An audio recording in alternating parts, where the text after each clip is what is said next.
Lobo, que está mandando abraço pra gente aqui também, né, da Unex. Forte abraço, professor. E o doutor André Almeida, palestrante também, né, já de muitos congressos, representando, eu digo sempre que é um representante da nossa Feira de Santana, né? Outro dia eu falava com o doutor André, eu tô em Barcelona, pois é, mas já representando a nossa querida Feira de Santana, a gente fica muito, muito orgulhoso, além de ser uma pessoa que a gente tem um carinho especial, né? Quem conhece o doutor André sabe do que eu tô falando, uma pessoa extremamente agradável, extremamente educada, pessoa que a gente tem um carinho realmente especial.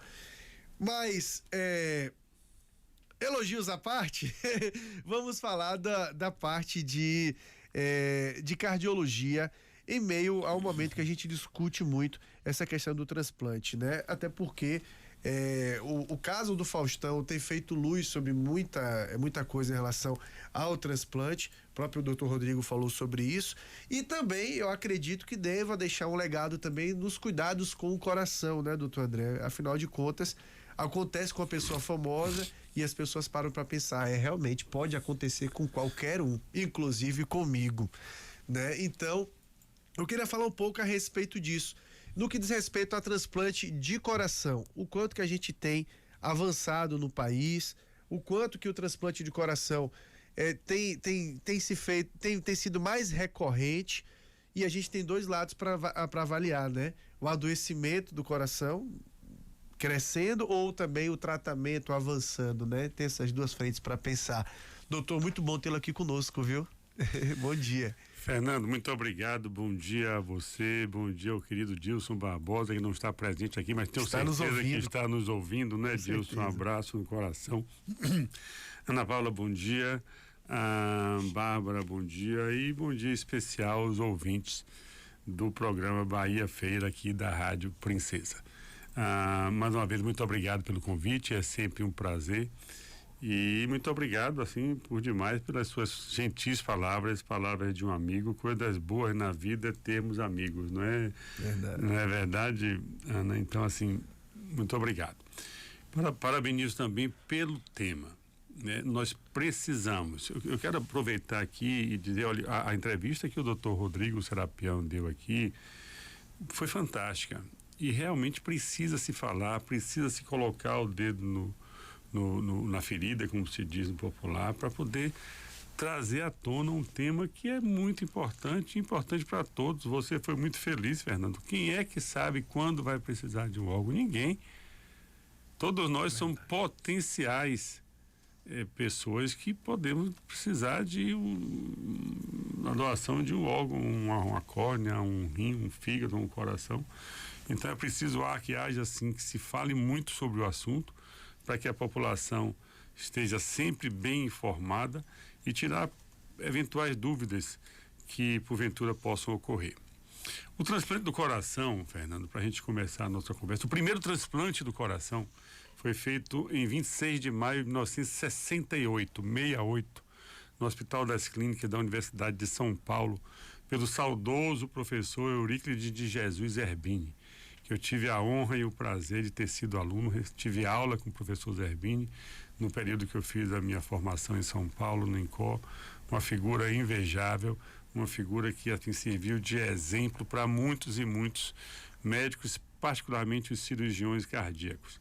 De lá para cá, a coisa assim, é aquele carro que começa devagar e aí sofre aquele solavanco, depois volta a pegar, depois acontece alguma coisa onde tem um boom, depois acalma de novo. Claro que as coisas evoluíram muito. A indicação de um transplante cardíaco, ele não se fará para qualquer um. Não é qualquer um que seja elitista, não. A pessoa, para ter uma indicação de tirar o seu coração que não está prestando, que não vai servir mais para nada, e pegar um coração de um doador e colocar lá, o cardiologista clínico tem que ter feito todas as tentativas possíveis e imagináveis para poder preservar o coração da pessoa, né? E existe já uma quantidade imensa de opções.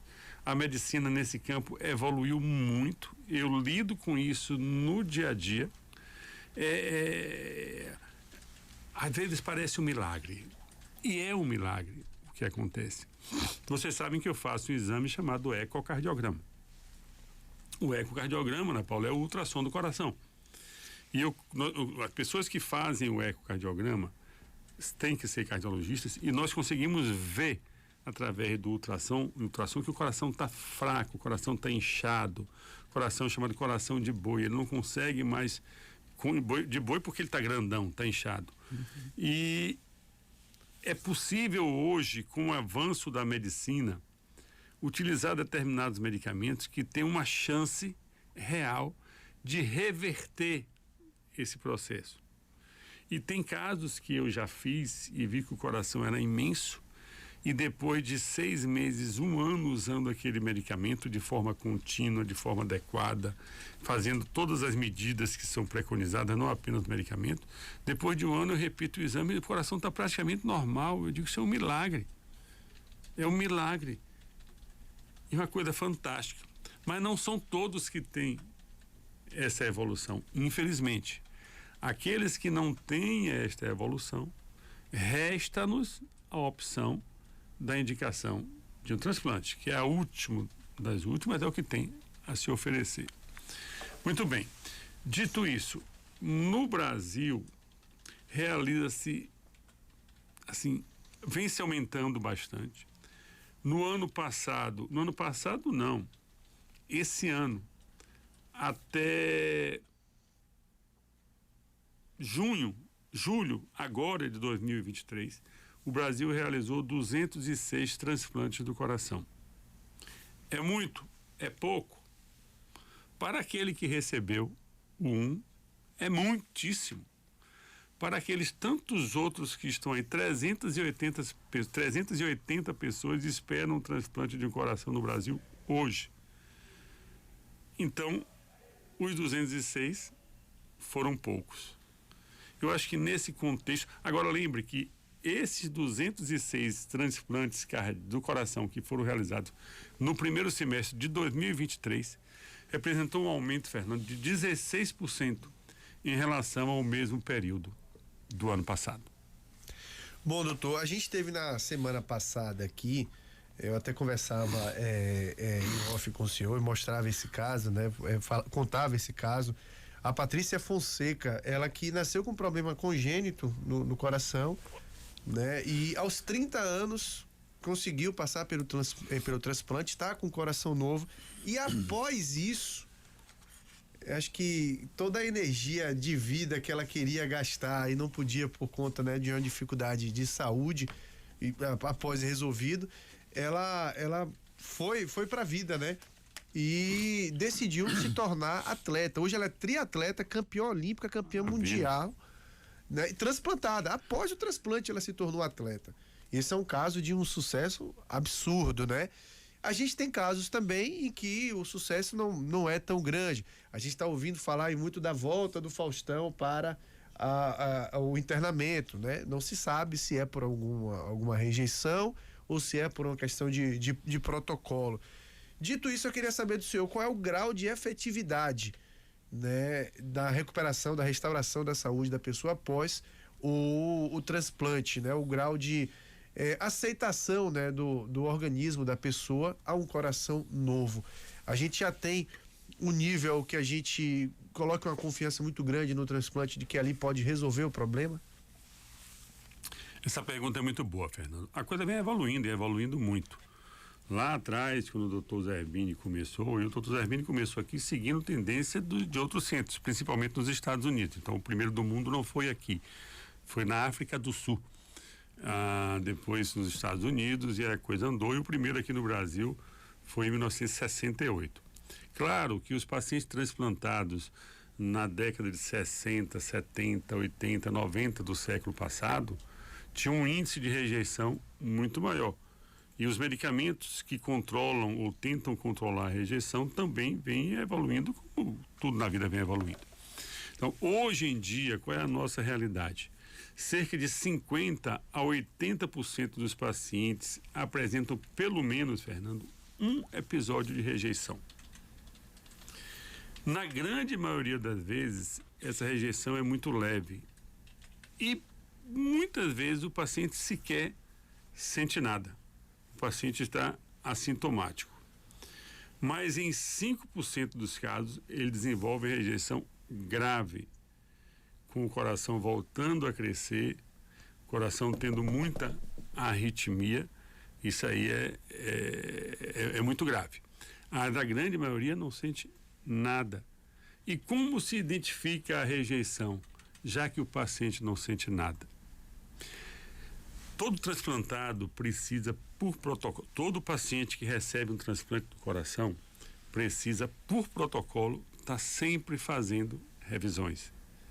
E muitas vezes é preciso internar para fazer alguns tipos de exame para tentar detectar uma rejeição numa fase ainda muito precoce, numa fase ainda muito cedo. Porque, como toda doença, não é isso, Ana Paula? Quanto mais cedo você diagnostica, mais fácil é você fazer o tratamento. Então, em 50% a 80%, conforme eu disse, tem pelo menos um episódio, a maioria sente nada, mas precisa estar sempre fazendo revisões, inclusive, em alguns casos, fazendo uma biópsia do coração. O paciente é internado, através do cateterismo, o médico vai lá no coração, tira um pedacinho da parte interna do coração e volta e coloca no laboratório para poder estudar se já está tendo sinais de rejeição ou não. Os medicamentos para controlar a rejeição, eles são usados independente a partir do primeiro dia pós-transplante. Mas quando se detecta a intervenção, essas doses e alguns, às vezes, muda-se o medicamento para tentar fazer frente a uma possível rejeição. Então, pelo que o senhor está dizendo aí, o retransplante é uma coisa até rara, né?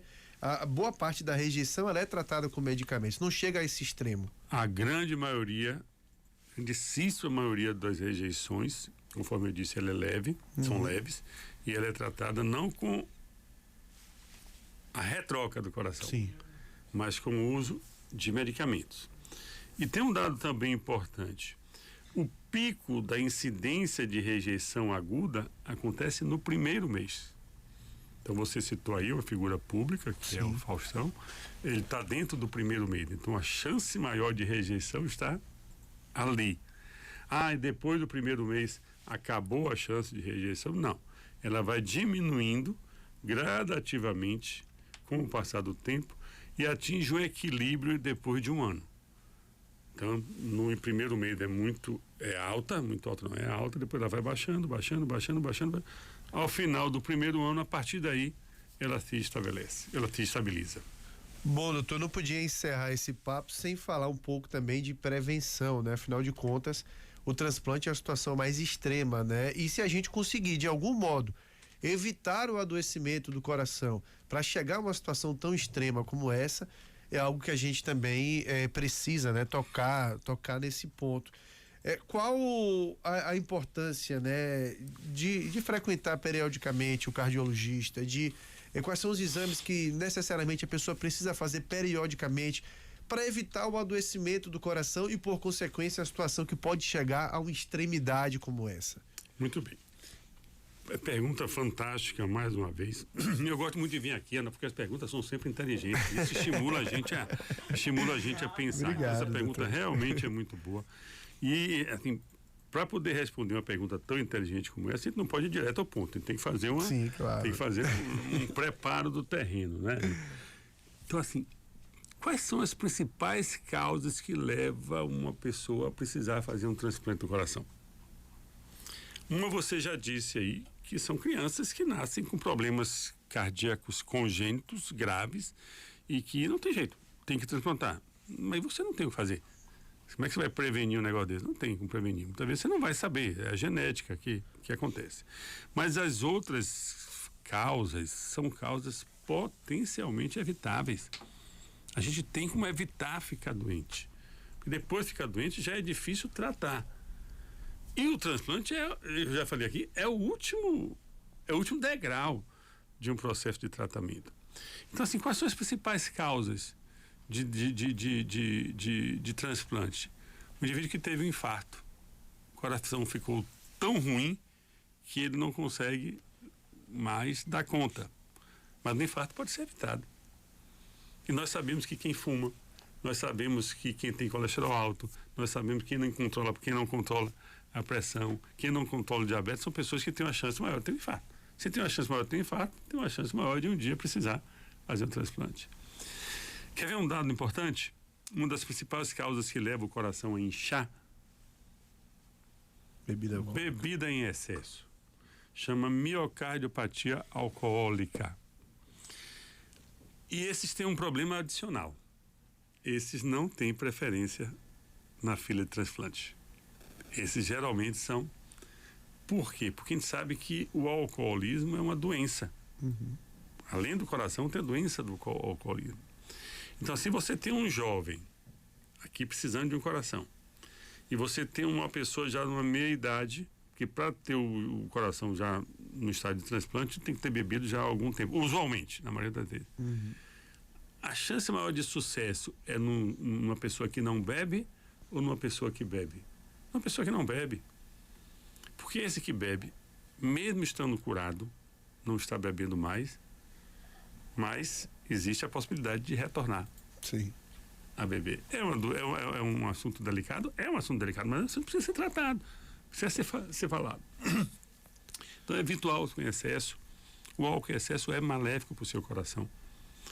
Nós tínhamos muito aqui na nossa região outra causa importante de transplante, de insuficiência cardíaca, que era a doença de Chagas. Felizmente tem melhorado muito por ações de saúde pública, e parabéns aos agentes da saúde pública, mas é uma das outras indicações. Esses daí você não tem. O que é que você tem que fazer? Você tem que evitar ou combater o teatomínio, que é quem causa a doença de Chagas. Mas o controle da pressão alta, o controle do diabetes, o controle do fumo, o controle da bebida, evitar ter um infarto, tudo isso diminui a chance de ter um problema cardíaco que leve ao infarto. Dito isso, eu posso passar para a sua pergunta. É a questão mesmo da periodicidade, né? De estar fazendo esses exames. Até para identificar também, olha,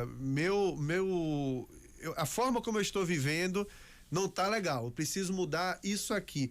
De quanto tempo é necessário fazer o monitoramento e quais os exames que são recomendados sempre estar fazendo? Uma pessoa que nunca teve um infarto, uma pessoa que nunca teve um AVC, uma pessoa que está com sua pressão controlada, uma pessoa que está com seu açúcar, uma vez por ano, a partir dos 30 anos, é recomendável que faça uma avaliação com o seu médico de confiança. E, se houver necessidade, encaminhamento para um cardiologista. Aqueles que já têm algum tipo dessas patologias, alguma dessas patologias, precisa retornar ao seu médico de acordo com o grau de controle. Então, você pega um paciente que tem uma dificuldade muito grande de controlar a pressão alta. E a pressão alta é uma doença extremamente traiçoeira. A pessoa sente nada, é assintomática. Mas a pressão alta, ela vai sobrecarregando o coração, aumentando a chance do coração crescer e de ter um infarto. Ela vai sobrecarregando o cérebro, aumentando a chance de ter um derrame, um AVC, um acidente vascular cerebral, com todas as suas consequências. Ele vai danificando os rins, aumentando a chance de fazer uma hemodiálise. Então, o controle da pressão, ele é muito pessoal. Tem pacientes que respondem bem ao uso de medicamentos, mas não fazem uma dieta adequada, não fazem uma atividade física, não controlam o peso, eles vão descontrolar. Qualquer derrapada que der, a pressão... Então, esse precisa ir numa frequência maior. Então, aqueles que são assintomáticos, respondendo sua pergunta, uma vez por ano, precisam fazer uma avaliação.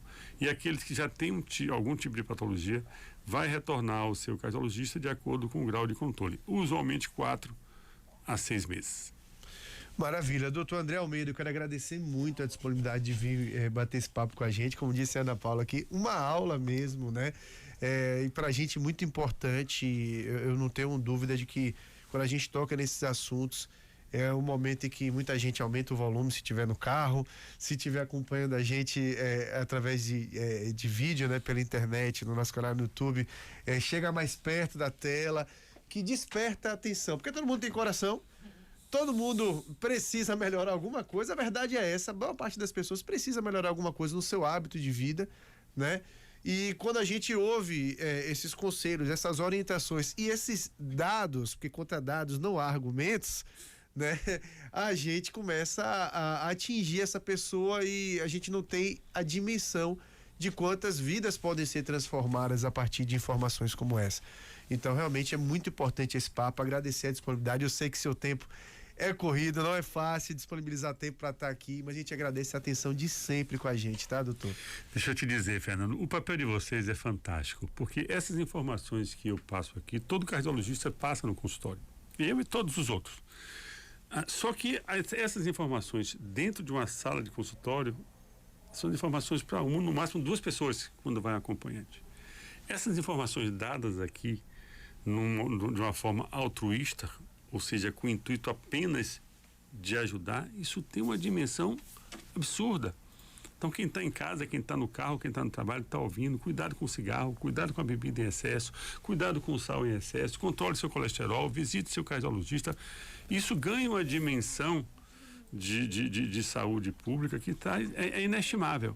Então, parabéns a você, parabéns a Ana, parabéns a Dilson, parabéns a todos vocês que fazem a comunicação. Você sabe que eu sou um apaixonado pelo rádio, sou um apaixonado pela comunicação, pelo potencial de benefício que informações como essa, quando trazidas dessa forma, de uma forma ética, de uma forma adequada, trazem benefício da população, principalmente aqueles mais carentes, principalmente aqueles que não têm dificuldade de ter acesso a uma medicina preventiva. Porque você tem a medicina curativa e a preventiva. A preventiva é para você evitar ter a doença. Sai muito mais barato, é muito mais eficaz do que você esperar ficar doente, ter um infarto, ter um derrame, estar fazendo hemodiálise para fazer um tratamento. Então, mais uma vez, muito obrigado. Se você me permitir, eu quero dizer que você falou aí que eu vou aproveitar e vou falar. Eu estou indo para Porto Alegre na quarta-feira, é o 78º Congresso Brasileiro de Cardiologia. Tenho a honra e o prazer de estar lá representando nossa querida Feira de Santana e a Bahia, onde eu vou dar 3 aulas lá em Porto Alegre. São mais de 10 mil cardiologistas presentes nesse congresso. É um 3º maior congresso de cardiologia, 3º ou 4º maior congresso de cardiologia do mundo, o maior e o melhor da América Latina. Então, assim, é um local onde eu, particularmente, estou indo para tentativa com o intuito de aprender muito, mas também vamos contribuir com essas 3 aulas que vamos dar lá, representando sempre a nossa querida Feira de Santana. Pois é, temos um grande representante, digo sempre isso, né? Sempre que toca nesse ponto de cardiologia, primeiro nome que me vem à cabeça é do Dr. André Almeida, por essa representatividade que tem. E é importante isso, essa troca de conhecimento, né? Vai levar o conhecimento para lá, representa a Feira de Santana. Sempre que a gente ensina, acaba aprendendo também um pouco mais e traz mais conhecimento, se aprimora, aumenta o nível da medicina da nossa cidade. A gente fica muito feliz com isso mesmo. Um abraço, viu? Bom demais tê-lo aqui, doutor. Bom demais mesmo. Muito obrigado, Fernando, a todos vocês, a você, Ana Paula, a Bárbara, o meu querido e dileto amigo Dilson Barbosa, que está nos ouvindo. Um grande abraço, Dilson, para você. Boa sexta-feira, um bom final de semana para todos. Maravilha. Começamos com o Dr. André Almeida, médico cardiologista, falando sobre, né, a cardiologia do ponto de vista do transplante.